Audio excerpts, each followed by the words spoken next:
একটা হাদিস শোনাই, সুলাইমান আলাইহিস সালাম তার 100 জন স্ত্রী ছিল। কতজন? এখন পশ্চিমারা আমাদেরকে শেখায় যে বহু বিবাহ ভালো না, ইসলামে 4টা বিয়ের কথা বলা আছে, ইসলাম কত অমানবিক ধর্ম, এগুলো শেখায় না? শেখায়। সুলাইমান আলাইহিস সালাম কাদের নবী? বনু ইসরাইলের নবী, যিনি এই জেরুজালেম থেকে সারা বিশ্ব শাসন করেছিলেন। তার পিতা দাউদ আলাইহিস সালামও সারা বিশ্ব শাসন করেছেন এই জেরুজালেম থেকেই। পরবর্তীতে তিনি দাউদের পুত্র সুলাইমান আলাইহিস সালাম, তিনি আরও বেশি ক্ষমতা নিয়ে বিশ্ব শাসন করেছেন। জিনরাও তার অনুগত ছিল। তিনি পশু পাখির ভাষা বুঝতেন, এমনকি পিঁপড়ার ভাষা পর্যন্ত বুঝতেন। সুবহানাল্লাহ। বাতাসে ফ্লাই করতে পারতেন, জানেন না আপনারা?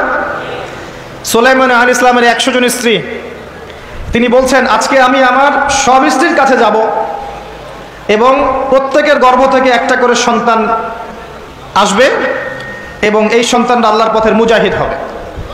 তিনি একটা কথা বলতে ভুলে গেলেন। কি?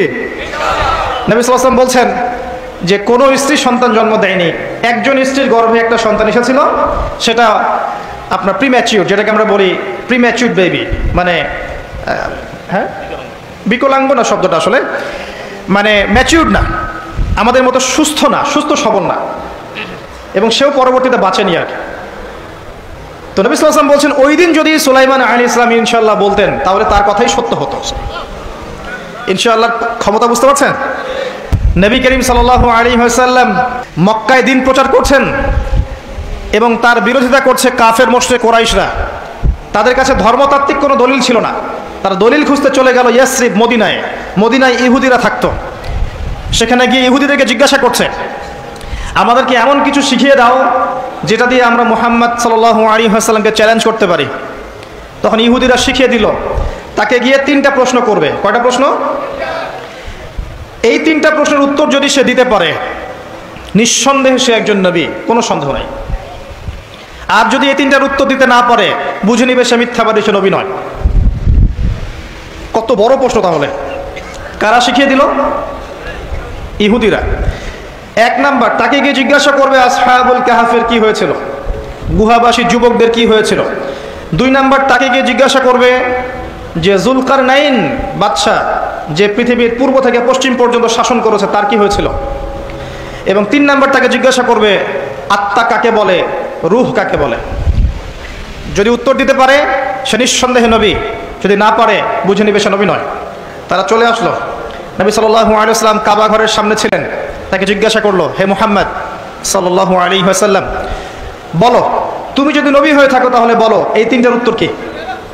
নবী করিম সাল্লাল্লাহু আলাইহি ওয়াসাল্লাম বললেন, আগামীকাল এসো তোমাদেরকে বলে দিব। আগামীকাল এসো তোমাদেরকে বলে দিব। তিনি একটা শব্দ বলতে ভুলে গিয়েছিলেন। কি সেটা? ইনশাআল্লাহ। আল্লাহ পাক নবীদের ছোট ছোট ভুল ধরতেন।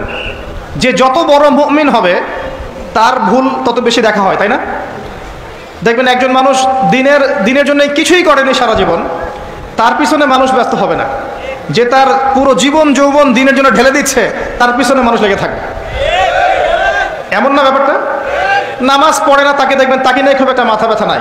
যে 5 ওয়াক্ত নামাজ পড়ে, নামাজ একটু ভুল হচ্ছে, ওকে নিয়ে মাথা ব্যথা। আমাদের সাইকোলজি এরকম।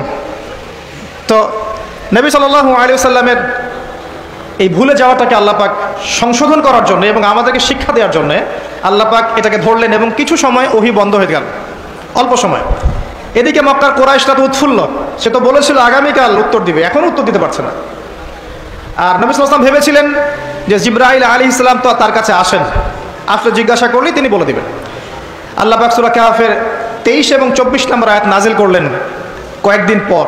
আয়াতটা হচ্ছে, ওয়ালা তাকুলান্না লিশাইইন ইন্নী ফাইলুন যালিকা গাদান ইল্লা আন ইয়াশা আল্লাহ। হে নবী মুহাম্মদ সাল্লাল্লাহু আলাইহি ওয়াসাল্লাম, আপনি কোশ্চিন কালেও বলবেন না যে আমি আগামীকাল কিছু করব ইনশাআল্লাহ বলা ব্যতীত। এই শিক্ষাটা কাকে দিচ্ছেন আল্লাহ পাক? শুধু তাকে না, আমাদেরকেও। কিয়ামত পর্যন্ত এই শিক্ষা থাকবে না? থাকবে। অতএব ইনশাআল্লাহ দিয়ে আপনি আল্লাহর অনুগত সভ্যতা এবং আল্লাহ বিরোধী সভ্যতাকে চিহ্নিত করতে পারবেন। আল্লাহ বিরোধী সভ্যতা কখনো ইনশাআল্লাহ বলে না। বলে? ওই নেটো কি ইনশাআল্লাহ বলে কখনো? জিউসরা বলে? ও পশ্চিমারা বলে? এবং ওদের ধাঁচে যারা নিজেদের মানসিকতা তৈরি করেছে এরাও কখনো ইনশাল্লাহ বলবে না। বলবে না, কিন্তু আল্লাহর বান্দারা বলবে ইনশাআল্লাহ আমি আগামীকাল করব।